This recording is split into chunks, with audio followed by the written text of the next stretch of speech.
गिबियावनो बयखौबो बड' निउस इउटुब चेनेलनि गोदान खौराङाव बरायबाय। नोंथांमोननि थाखाय बे समाव माखासे खौरां लाबोदों। भिडिअखौ जोबजासे नायलांनो दाबाव आरो चेनेलाव गोदानब्ला अन्नानै साबस्क्राइब खालामना बेल आइकनआ अलाव होनानै ला आरो भिडिअखौ लाइक कमेन्ट शेयार खालामनो गुरै खावलायबाय।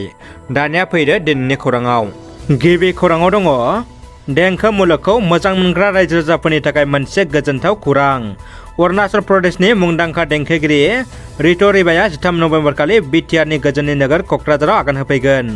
मिथिनो मोननाय बायदिब्ला मिरु पिपलनि जथुमाव देंखोगिरि रितु रिबाखौ मेथाइ रोजाबनो हांख्रायनाय लेखा बिथाङा मेथाइ रोजाबनो थाखाय क'क्राझाराव बाहागो लाफैगोन।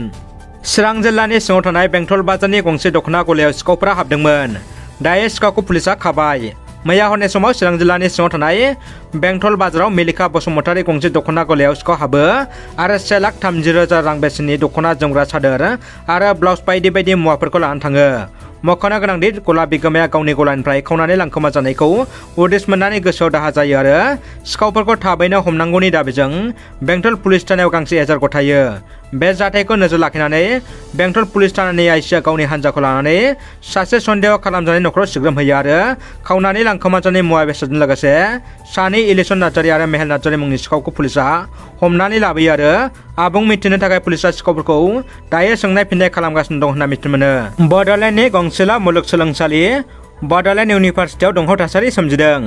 थांनाय 3 अक्ट'बराव फोसावजानाय TDC 3थि सेमिस्टारनि आनजाद फिथाइखौ लाना बड'लेण्ड इउनिभार्सिटिनि सिङाव थानाय गुबुन गुबुन फरायसालिमानि फरायसाफ्रा गोजोननाय मोनाखै। रागा जोंखांनाय फरायसाफोरखौ गोख्रों खुद्रिखांनायखौ नुनो मोन्दों। गुबुन फारसेथिं फरायसाफोरनि जेंनाखौ लानानै एबसुआ फैगौ 7 नभेम्बराव बड'लेण्ड मुलुगसोलोंसालिमाखौ घेराव खालामगोन होनना दिपेन बर'आ खौरां बिजोङाव फोरमायदों। मुलुगसोलोंसालि खुंथाया नायबिजिरनो थाखाय 10 सान रादाय होदों फरायसाफोरनो।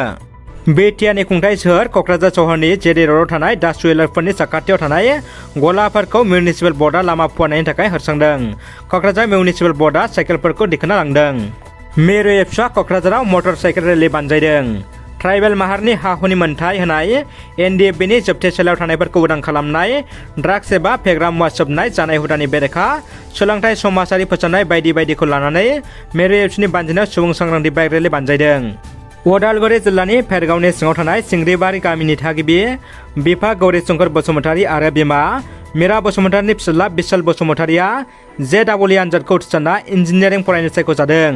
सिलचराव थानाय NITआव इन्जिनियारिं बिफानाव सायख'जानाय बिशाल बसुमतारीया उन्दै समनिफ्रायनो फरायनायाव गोसो होना फरायग्रामोन। टंला अरुणोदय एकाडेमिनिफ्राय सोलोंथाइ लाजेननाय बिशाल बसुमतारीया थाखो 6निफ्राय उदालगुरि नवोदया बिद्यालयनिफ्राय 10 थाखोखौ उथ्रिसारो आरो उनाव हायार सेकेन्डारि थाखोखौ फिन टंला अरुणोदय सिनियर सेकेन्डारि फरायसालियाव फिन बिगियान आयदायाव मुं थिसनना 12 थाखोखौ उथ्रिसारदोंमोन।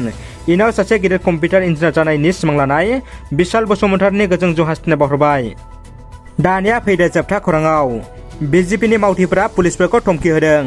पुलिस थाना सिङाव इन्सपेक्टरजों लोगोसे गुबुन गुबुन अफिसारफोरखौ BJP राजखान्थि हान्जानि मावथिफोरा धमकि होदों। पुलिसफोरखौ थानायाव अर लगायना होनायनि धमकि होदों BJPनि मावथिफोरा। उत्तर प्रदेशनि बिजनगरनि पुलिस थाना सिङाव BJP राजखान्थि हान्जानि मावथिफोरा दावराव-दावसि खालामदों। रादाबा एसेनोसै लोगोफोर। रादाबखौ जोबजासे नायनो थाखाय नोंथांमोननिसिम गोजोननाय आरो साबायखर बावबाय। गोजोन्थों।